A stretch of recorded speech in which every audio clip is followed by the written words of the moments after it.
Compassion sometimes rises like a quiet tide, unbidden, unstoppable, flowing from a place deeper than thought, beyond the boundaries of self. It is a warmth that asks for nothing in return, a tenderness that seems to belong not just to one heart, but to something vast and timeless. In the ancient days of the Buddha, there lived a young monk named Ananda, devoted, gentle, and wise beyond his years. He walked beside the Buddha not only as a disciple, but as a friend whose heart overflowed with empathy.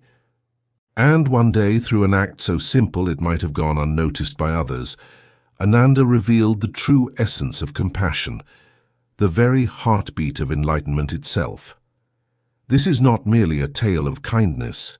It is a reflection on what awakens within us when love moves freely, without fear, without condition, when the heart grows wide enough to hold the world's sorrow, and in that vastness discovers peace. Our story begins on a hot, dusty afternoon in an ancient village. Ananda, tired from his journey, comes to a well, hoping for a drink of cool water. There he sees a young woman of the lower caste, a group considered untouchable in those days. He knows the strict social rules. It is forbidden to approach her, to speak to her, let alone take water from her hand.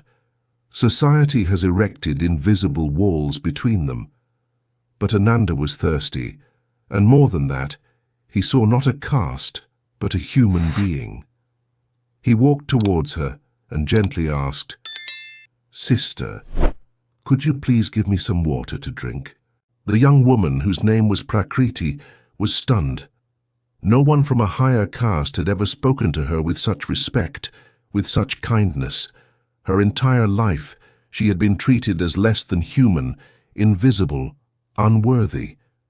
In that moment, Ananda's simple request shattered the world she knew. She looked into his eyes and saw no judgment, only sincere need and a gentle warmth. Hesitantly, she drew the water and gave it to him. As Ananda drank, something profound happened within Prakriti. It wasn't just gratitude she felt. It was a powerful, overwhelming feeling of connection, of being seen for the first time. This single act of compassion ignited a deep love in her heart for Ananda. This love became an obsession. She followed him, wanting only to be near the man who had shown her such dignity.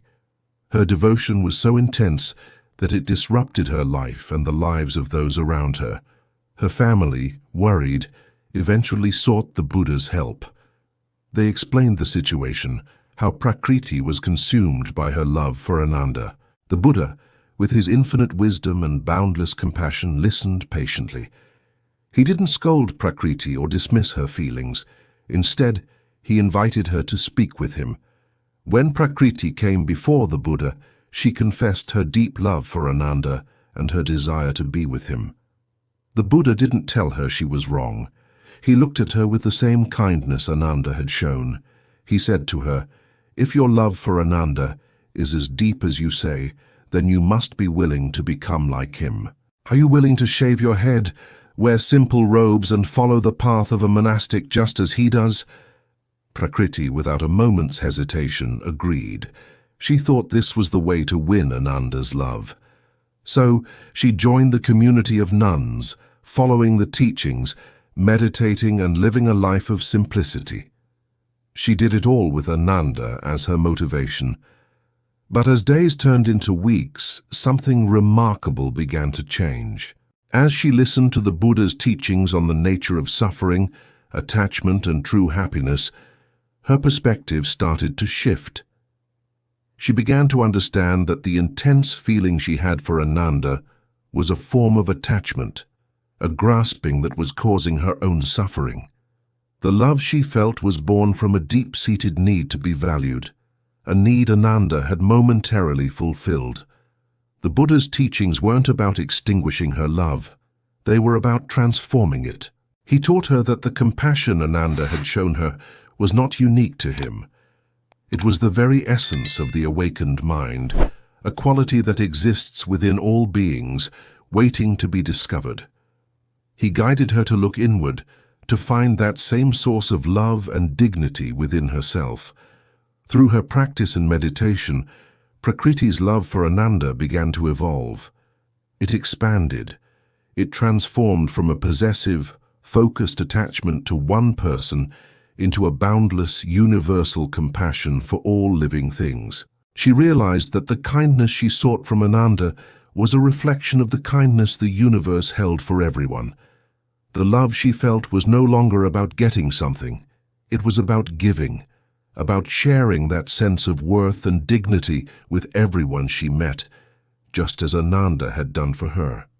One day, the Buddha called both Ananda and Prakriti to him. He asked Prakriti, "Do you still wish to be with Ananda?" Prakriti smiled, a serene and gentle smile. She bowed and replied, "Venerable Sir, when I first came here, my heart was full of a burning desire for one person, but your teachings have opened my eyes. I now see that the kindness I saw in Ananda is a light that can shine from every heart. My love is no longer for just one, but for all. I am grateful for Ananda, for he was the gate. But you, O Buddha, have shown me the path through the gate into a garden of boundless love." In that moment, Prakriti had found her own awakening. She had become a Buddha in her own right. Her journey, which started with a simple cup of water, had led her to the ocean of enlightenment. This story teaches us something so powerful. It shows that true compassion is not about pity or following rules. It's about seeing the inherent worth in every single person, regardless of their background, their status, or their story. Ananda's simple act of seeing Prakriti as a fellow human being was an act of true compassion.